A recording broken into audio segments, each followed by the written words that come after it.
Top of page 25. When men are set free from the womb, the primal spirit dwells in the square inch between the eyes, but the conscious spirit dwells below in the heart. This lower fleshly heart has the shape of a large peach. It is covered by the wings of the lungs, supported by the liver, and served by the bowels. This heart is dependent on the outside world. If a man does not eat for one day even, it feels extremely uncomfortable. If it hears something terrifying, it throbs. If it hears something enraging, it stops. If it is faced with death, it becomes sad. If it sees something beautiful, it's dazzled. But the heavenly heart in the head, when would it have moved in the least? Dost thou ask, can the heavenly heart not move? Then I answer, how could the true thought in the square inch move? If it really moves, that is not good. For when ordinary men die, then it moves, but that is not good. It is best, indeed, if the life has already solidified into a spirit body, and its life energy gradually penetrated the instincts and movements. But that's a secret which has not been revealed for thousands of years. So again, some physiology. We differentiate now between the heavenly heart and the fleshly heart. And although that's clearly a description of the true heart, as we call it, and the fourth center, the thymus, I think it refers also to the four lower centers. All of that interplay between those in contrast to the higher.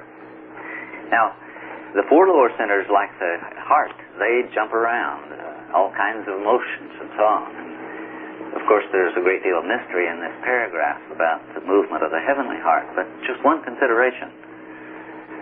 The growth hormones, for example, come from the pituitary, the heavenly heart.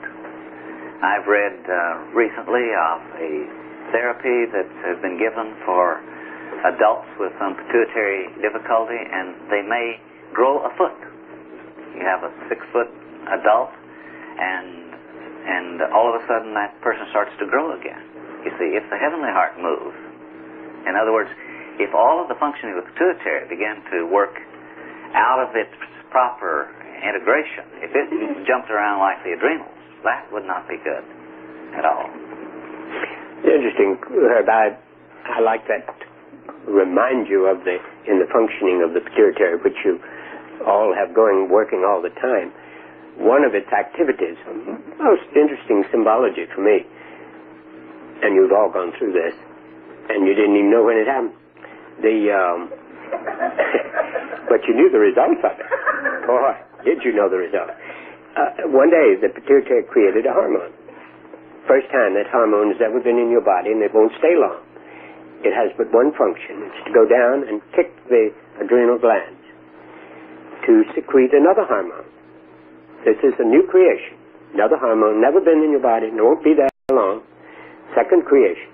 That hormone dashes back up and kicks the other end of the pituitary and stimulates it to create a third hormone that's never been in your body before, won't last long. It has but one purpose. It takes off and heads down to the gonads and stimulates them, and puberty begins at that second. Now, you don't know it, but boy, from then on you know it, because you really change. And that puberty cycle, everybody goes through with those three creations of three new hormones in the body, starting first with the pituitary, and finally affecting the cells down here, Leydig or Leiden, are in the gonads themselves. They're not separate. They're not sitting up somewhere separate, but they are in the gonads.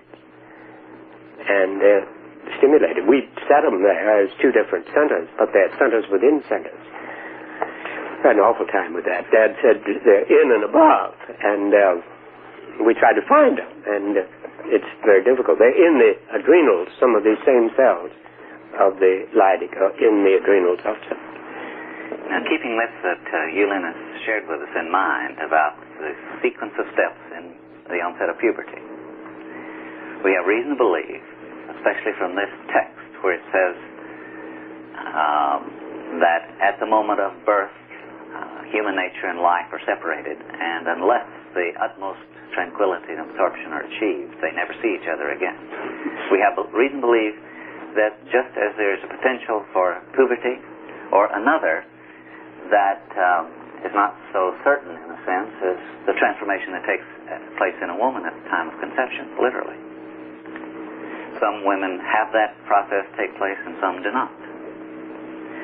But there's a potential within us, quickened only by meditation, to awaken a sequence, a hormonal sequence, just as that of puberty, that may never occur otherwise, unless in deep meditation that is awakened. And the reason it won't occur is because the lower centers, charging around all the time, are so busy. They don't sit down and be still enough and quiet enough for, as this text says, the heavenly heart to spontaneously manifest itself. It's as though it has a function that can awaken a whole sequence of attunement events. But it won't happen until it is not only quickened by having the others be silent enough and still enough, but then it takes many days, once there's the quickening, for that to grow into maturity, where you have that new process. Every one of us has a potential for it. We speak of opening the centers. I think this is one way to think about opening the center, that there really are hormonal potentials for hormonal secretion and sequences of hormonal interactions that reside here and with most people are never awakened and rarely come into full fruition. So what you're saying there is that you can have a conscious movement of what was unconscious. Because the movement was unconscious at the time of pregnancy, but now we can make it conscious. Yes, we can. In puberty, it seems to be automatic. This, we're saying, must be directed with the conscious. You see, the idea is to have karma move us to non-karma, and the conscious direction of this quickening moves us to be free from that limitation. This is actually connected with the will.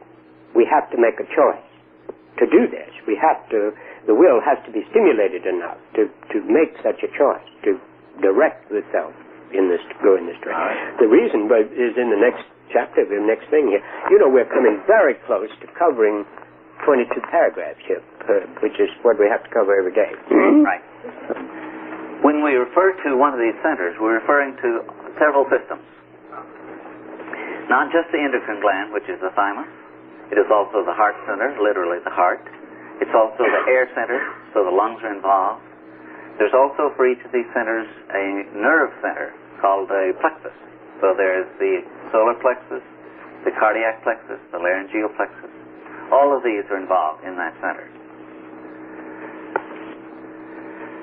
So when we refer to the center as relates to the endocrine gland, we're just saying that's the most sensitive part. But it is spatially an energy center that involves all of this area in the body. Okay? The lower heart moves like a strong, powerful commander who despises the heavenly ruler because of his weakness and has usurped the leadership in affairs of state. And when the primal castle can be fortified and defended, then it is as if a strong and wise ruler sat upon the throne. That's when you can move the energies and the decision-making up to the higher spiritual centers. The eyes start with light circulating, like two ministers at the right and left, who support the ruler with all their might. Then the rule in the center is thus in order. All those rebellious heroes will present themselves with lances reversed, ready to take orders. Remember the whole revelation process of the bowing down of the beast and all with the opening of the centers. This is what it's talking about when you begin to move with the meditative, and revelation is a meditative process. Description of meditation experiences.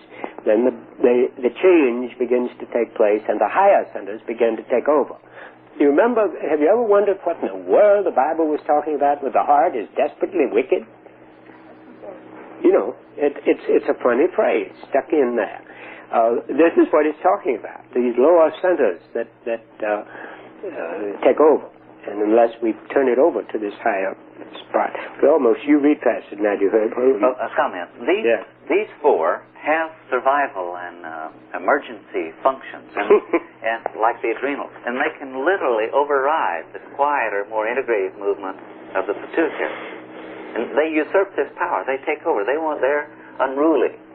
And they have to bow down if this function is going to happen. That means within us we have to make conscious choices to say that these do not have priority. And they must be quiet so that the other can proceed. The trouble here, of course, is that we enjoy these negative emotions that rise out of these lower centers. We're enjoying them.